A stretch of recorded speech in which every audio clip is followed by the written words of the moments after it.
വയനാട്ടിൽ ഉരുൾ തകർത്തെറിഞ്ഞവർക്ക് ഉപജീവന ചുറ്റുപാടടക്കം നൽകിക്കൊണ്ടുള്ള പുനരധിവാസമാണ് നടപ്പാക്കുകയെന്ന് മുഖ്യമന്ത്രി പിണറായി വിജയൻ. പുനരധിവാസ പദ്ധതിയെക്കുറിച്ച് വിശദീകരിക്കാൻ വിളിച്ച വാർത്താ സമ്മേളനത്തിലായിരുന്നു മുഖ്യമന്ത്രിയുടെ പ്രഖ്യാപനം.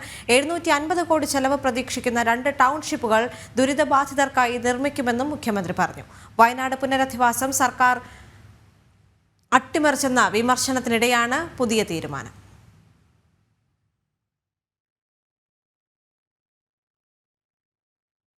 കിടപ്പാടം നഷ്ടപ്പെട്ട എല്ലാവരെയും ഒരേയിടത്ത് പുനരധിവസിപ്പിക്കാൻ കഴിയുന്ന രീതിയിൽ ഭൂമി കണ്ടെത്താൻ വയനാട്ടിൽ പ്രയാസമുണ്ട്. വീട് വെച്ച് നൽകുക എന്ന് മാത്രമല്ല പുനരധിവാസം എന്തുകൊണ്ട് ഉദ്ദേശിക്കുന്നത്. എല്ലാ രീതിയിലും ദുരന്തത്തെ അതിജീവിച്ച് ജീവിതം മുന്നോട്ട് കൊണ്ടുപോകാനുള്ള ഉപജീവന മാർഗങ്ങൾ ഉൾപ്പെടെയുള്ള പുനരധിവാസം യാഥാർത്ഥ്യമാക്കുകയാണ് ഉദ്ദേശം. എൽസ്റ്റോൺ എസ്റ്റേറ്റിലെ ടൗൺഷിപ്പ് കൽപ്പറ്റ മുനിസിപ്പാലിറ്റിയിലും നെടുമ്പാല എസ്റ്റേറ്റിലെ ടൗൺഷിപ്പ് മേപ്പാടി പഞ്ചായത്തിലുമാണ് വരുന്നത്.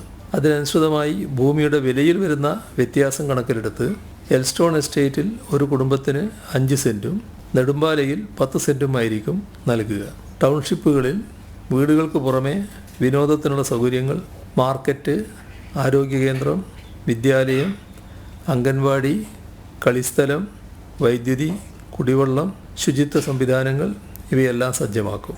ദുരന്തബാധിത കുടുംബങ്ങളുടെ അന്തിമ ലിസ്റ്റ് 2025 ജനുവരി 25-നകം പുറത്തിറക്കാൻ കഴിയും വിധമാണ് പ്രവർത്തനങ്ങൾ നീക്കുന്നത്. വയനാട് പുനരധിവാസത്തിന്റെ ഭാഗമായി 2 എസ്റ്റേറ്റുകളിലായി മോഡൽ ടൗൺഷിപ്പ് നിർമ്മിക്കാൻ മന്ത്രിസഭാ യോഗത്തിൽ തീരുമാനമായി. കൽപ്പറ്റയിലെ എസ്റ്റേറ്റിൽ 5 സെന്റിലായിരിക്കും വീട് നിർമ്മാണം. റോഡ്, അടിസ്ഥാന സൗകര്യങ്ങളെല്ലാം നടപ്പാക്കും. നെടുമ്പാലയിലെ ടൗൺഷിപ്പ് 10 സെന്റിലെ വീടുകളിലായിരിക്കുമെന്നും മുഖ്യമന്ത്രി പറഞ്ഞു. ടൗൺഷിപ്പ് മാതൃക കാണിച്ചുകൊണ്ടായിരുന്നു വാർത്താ സമ്മേളനം. മുഖ്യമന്ത്രിക്കൊപ്പം ചീഫ് സെക്രട്ടറിയും ഉണ്ടായിരുന്നു. കിടപ്പാടം നഷ്ടപ്പെട്ട എല്ലാവരെയും ഒരേയിടത്ത് പുനരധിവസിപ്പിക്കാൻ കഴിയുന്ന രീതിയിൽ ഭൂമി കണ്ടെത്താൻ വയനാട്ടിൽ പ്രയാസമുണ്ട്. കോട്ടപ്പടി വില്ലേജിലെ നെടുമ്പാല എസ്റ്റേറ്റും കൽപ്പറ്റ വില്ലേജിലെ എൽസ്റ്റോൺ എസ്റ്റേറ്റുമാണ് ടൗൺഷിപ്പിനായി തിരഞ്ഞെടുത്തിരിക്കുന്നത്. എൽസ്റ്റോൺ എസ്റ്റേറ്റിൽ ഒരു കുടുംബത്തിന് 5 സെൻറ്റും നെടുമ്പാലയിൽ 10 സെൻറ്റുമായിരിക്കും നൽകുക. അങ്കണവാടി, സ്കൂൾ, ആശുപത്രി, മാർക്കറ്റ്, പാർക്കിംഗ്, കളിസ്ഥലം തുടങ്ങി എല്ലാവിധ സൗകര്യങ്ങളും ടൗൺഷിപ്പിൽ ഉണ്ടാകും. എൽസ്റ്റോൺ എസ്റ്റേറ്റിൽ 58.5 ഹെക്ടറും നെടുമ്പാലയിൽ 48.96 ഹെക്ടറും ഭൂമി ഏറ്റെടുക്കും. ജനുവരി 25-നകം ഗുണഭോക്താക്കളുടെ ലിസ്റ്റ് ഇറക്കുമെന്നും മുഖ്യമന്ത്രി.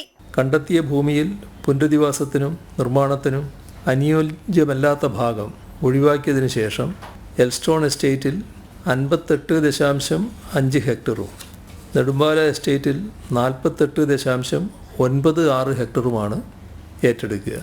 മാർക്കറ്റ്, ആരോഗ്യകേന്ദ്രം, വിദ്യാലയം, അംഗൻവാടി, കളിസ്ഥലം, വൈദ്യുതി, കുടിവെള്ളം, ശുചിത്വ സംവിധാനങ്ങൾ ഇവയെല്ലാം സജ്ജമാക്കും.